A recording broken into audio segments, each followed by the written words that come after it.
Muchas gracias, presidenta. Buenos días a todas y a todos. 15 minutos, un poquito menos de lo que dura este discurso. A eso estuvo Esquerra Republicana de presentar una enmienda a la totalidad a estos presupuestos y, de facto, a este Gobierno. El límite era las 2 del pasado viernes, como saben, y se estuvo hasta la 1:45 negociando, porque el PSOE, concretamente el PSOE, decía que no. ¿Pero que no a qué?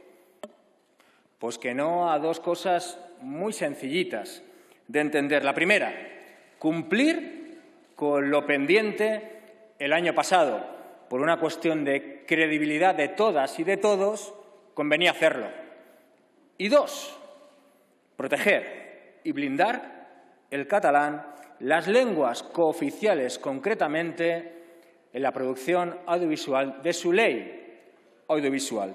De estas dos condiciones, ¿cuál creen que costó más? La primera, que es dinero, lo de siempre. Becas, ingreso mínimo vital, cooperación internacional, muy importante, pero dinero. O lo segundo, que son derechos. Era establecer una subcuota dentro de la cuota. ¿Cuál creen que costó más? ¿El dinero o los derechos? Lo han adivinado, los derechos. Y esto no era, y no es una manía de indepes, como insignes camaradas, fanes de Robespierre, han dicho o han publicado. Les voy a dar un dato. Solo en Cataluña y en el País Valencià, el sector audiovisual catalán da trabajo a 26.651 personas y 7.000 personas respectivamente. Hablamos de más de 33.000 puestos de trabajo que están en juego, que dependen de que el Gobierno más progresista y más plurinacional de la historia de la humanidad proteja en su ley audiovisual las lenguas cooficiales, concretamente el catalán, el euskera y el gallego. No se pide, señorías, que la segunda temporada del Juego del Calamar se grabe en Vic, que no estaría mal, pero no se pide eso. Se pide simplemente que un Gobierno progresista no legisle en contra de las lenguas, de las diferentes lenguas de su propio país. Se pide que un Gobierno progresista legisle a favor de la cultura y no al dictado de una multinacional. ¿Se me entiende? Y esto, hasta la 1:45 del pasado viernes, no se consiguió. Y créanme, señorías, créanme, somos los mismos del año 2019, créanme. Esquerra Republicana hubiera presentado hoy aquí una enmienda a la totalidad en defensa de los derechos lingüísticos, culturales y sociales del pueblo de Cataluña, porque tan importante es para Esquerra Republicana que nuestros hijos y hijas tengan las becas que se les deben, como que se les permita hablar, querer y pensar en la lengua de la tierra que pisan. Si hoy hay aún un consenso sagrado dentro de la sociedad catalana, desde Santa Coloma, yo soy de Santa Coloma, la cuna de la inmersión lingüística, hasta Berga, es la lengua, el catalán. Y esto es así, gracias a miles de trabajadores y de trabajadoras que llegaron a Cataluña a dejarse la piel, a trabajar, a literalmente construir su vida con las manos desde el barro, y quisieron que sus hijos y que sus nietos quisiéramos la lengua de la tierra que pisaron. En mi caso, fueron andaluces. Por respeto a ellos y a ellas, no dejaremos nunca que toquen nuestra lengua. Conviene recordar algo. Solo se ha superado la primera fase de esta negociación, señorías del Gobierno, solo la primera. De ustedes depende que se pueda superar la segunda, es decir, que se pueda hablar, que se pueda convertir a estos presupuestos en algo un poquito mejor. Y permítanme que desde este humilde pero importante, aritméticamente, grupo parlamentario, les haga una advertencia. La soberbia en política y en la vida es mala consejera. Nosotros sabemos que tras el Congreso Nacional de Valencia, ustedes viven un momento álgido, un momento altivo, un momento alfa. De hecho, a algunos de ustedes les falta solamente la espalda plateada, negociando. Pero olvidan algo, olvidan que aún dependen de los mismos y de las mismas para las mismas cosas. Y olvidan que comienzan a tener a mucha gente muy cabreada, demasiado cabreada. Señores del Gobierno, calculen bien sus fuerzas, porque yo no sé si les queda gasolina en los motores para tanto viaje. No lo sé. El problema, señorías, es que ustedes no gobiernan sobre la esperanza de su actuación de gobierno. No gobiernan sobre la esperanza de su actuación. Gobiernan en torno al temor a su alternativa. ¿Qué es toda esta gente? Su motor es el miedo. Que tengamos miedo a esta gente. Y le tenemos miedo, ¿eh? Somos muy conscientes de quiénes son. Somos muy conscientes. Pero en un país en el que se le retira el acta de diputado a un diputado de izquierdas por la denuncia falsa, repito, falsa, de un policía, mientras aún aquí en este país no se sabe quién es M. Rajoy, el miedo, el temor, no solo lo tenemos que tener nosotros. En un país en el que criminalizar y ridiculizar a menores migrantes, a feministas, a transexuales, a musulmanes, a gitanos, a independentistas o a sindicalistas se ha normalizado hasta tal punto que se le llama irreverencia, valentía o incorrección política, y aquí hay un grupo parlamentario con 52 diputados que vive de eso, el temor no solo lo deberíamos de sentir nosotros en un país en el que, en lugar de luchar por aquello de fraternité, egalité y legalité, algunos luchan por aquello de cañas, atascos y comida basura, el miedo, el temor a la alternativa no solo lo deberíamos de sentir nosotros. Y ese temor, señorías del Gobierno, no es, ese temor a su alternativa, no es lo que nos debería hacer a nosotros y a nosotras aceptar todo lo que nos plantean. Ese temor a esa alternativa debería ser lo que les hiciera a ustedes pactarlo todo con nosotros y con nosotras. Esquerra Republicana sabe perfectamente lo que es el fascismo. Sabemos perfectamente lo que es el fascismo en este país y lo hemos sobrevivido durante 90 años. No crean ahora que vamos a canjear nuestras convicciones por miedo. Esquerra Republicana tiene muy claro que en política se vive celebrando victorias, pero también superando derrotas. ¿Y ustedes? Casi 460.000 millones de euros, ese es el dinero que plantea gastar y repartir en estos presupuestos para el año 2022 el Gobierno. Se ha dicho que son los más sociales de la historia de este país. ¿Es cierto? No. No es cierto. Es falso. No son los presupuestos más sociales de la historia de este país. Son la promesa, repito, la promesa de presupuestos más sociales de este país. Son la promesa de inversión más alta en Cataluña en 10 años. No son la inversión más alta para Cataluña en 10 años. Unos presupuestos son solo la promesa de centenares de miles de euros en centenares de páginas.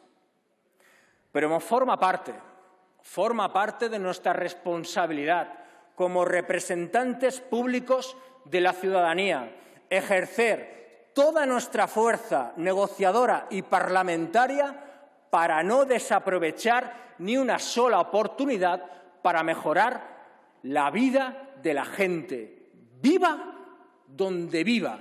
Y quien no entienda esto, quien califique esto de inutilidad o a cambio de nada, hace mucho tiempo que se sienta en un escaño, hace mucho tiempo que se mueve en un coche oficial y hace mucho tiempo que vive en Twitter. Les quiero comentar 3 cosas de estos presupuestos más sociales de la historia. La primera, Hacienda. No hay ni una sola medida encaminada, ministra, a crear un sistema fiscal más justo y progresivo. Ni una sola. No hay ni una sola medida para que aporte más quien más tenga. No hay ni una sola medida contra el chiringuito fiscal, por ejemplo, que se ha montado la derecha en Madrid durante 25 años. Un chiringuito fiscal que bonifica al 100% el impuesto de patrimonio, el impuesto de sucesiones y el impuesto de donaciones. Un chiringuito que hace perder a la gente de esta comunidad 4.000 millones de euros cada año en hospitales y en escuelas. Por ejemplo, un chiringuito que capta 6.000 fortunas y tantas otras empresas. Y un chiringuito que ha creado algo llamado la España vaciada. Madrid es un agujero negro que a su alrededor simplemente crea páramos. Y no hay ni una sola medida para evitar que las grandes empresas sigan tributando menos que una pyme. Señora ministra, las grandes empresas hoy contribuyen menos de la mitad de lo que contribuían en el año 2007. En este país, señorías, una multinacional paga 10 puntos menos en impuestos que una pyme.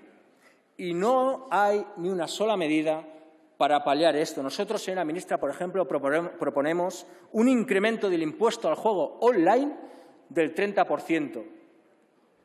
Una bajada del IVA en productos de higiene femenina, pañales, servicios sanitarios, peluquería, residencias y cultura. ¿Está de acuerdo? Porque si está de acuerdo, saldrán. Si no, seguramente no. Y por si tienen alguna duda de aquello de que es que bajando el IVA se pierde recaudación, una solución. Graben a las rentas del capital. Miren, estos días hay un montón de tuits, de declaraciones de empresarios que dicen que no encuentran trabajadores para hostelería, para transportes. En realidad no encuentran esclavos.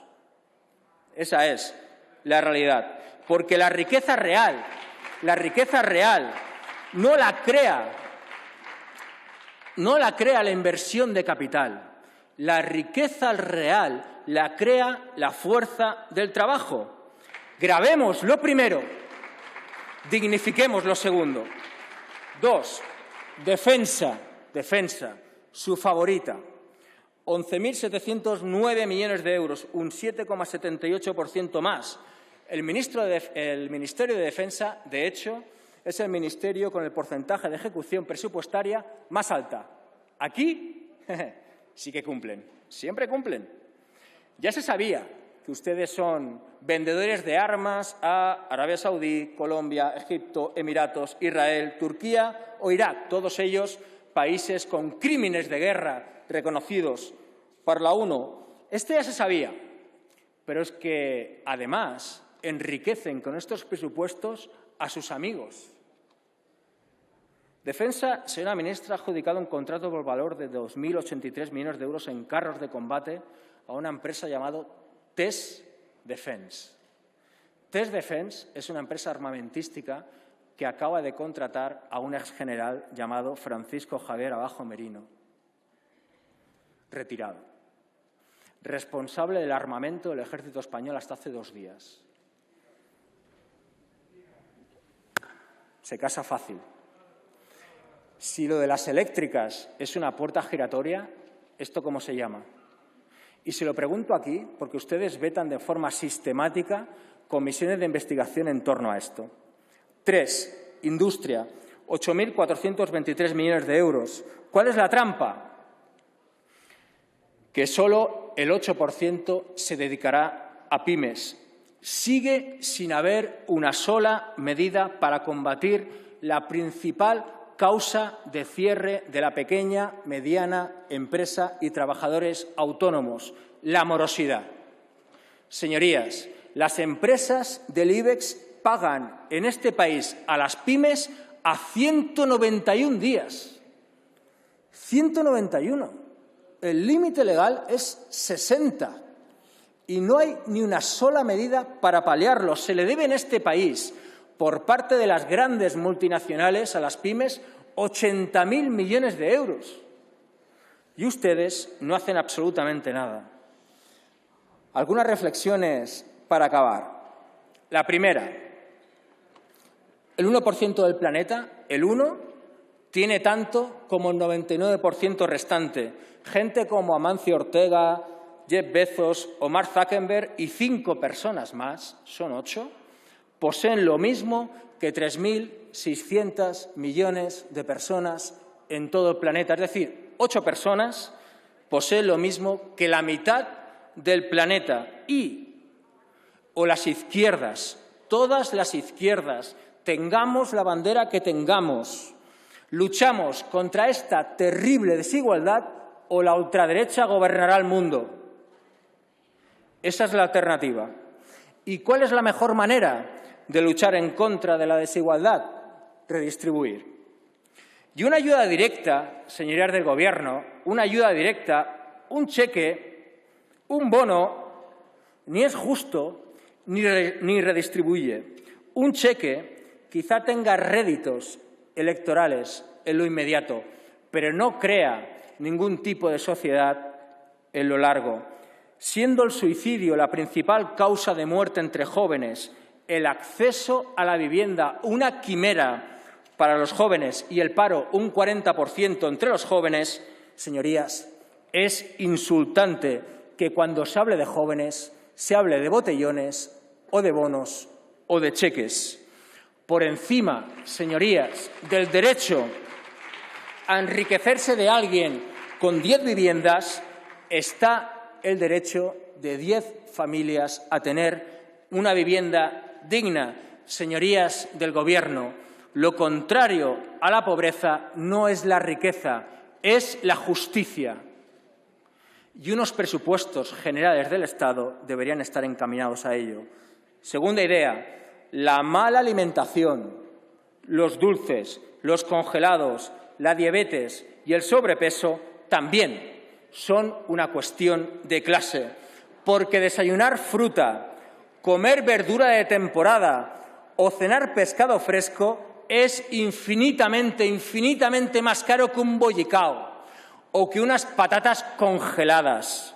Y cuando la derecha se mofa de esto, simplemente está ejerciendo odio de clase, porque lo sabe. La libertad es lo contrario al privilegio. La libertad es que, independientemente de tu cuenta bancaria, tu madre pueda ir a una residencia pública de calidad o que tu hijo pueda ir a un colegio público de calidad. Esa es la libertad, y no elegir entre un tigretón o un bollicao. Esa es la libertad. Y unos presupuestos generales del Estado deberían estar encaminados a ello. Y tercera, el problema de las pensiones no es de gasto. Dignifiquemos las condiciones de trabajo, sobre todo de los migrantes que están pagando con su trabajo precario, aunque les fastidie a muchos señoritos de esta Cámara, las pensiones de nuestros mayores. Acabo dirigiéndome a todas y a todos los catalanes y las catalanas. Sean independentistas, unionistas, autonomistas, soberanistas o mediopensionistas. Imagínense un país en el que se creen, se hagan, se pacten, se cierren, se voten presupuestos que no financien ni a tanques ni a reyes. Así de bonita sería una República Catalana. Muchas gracias. Muchas gracias, señor Rufián.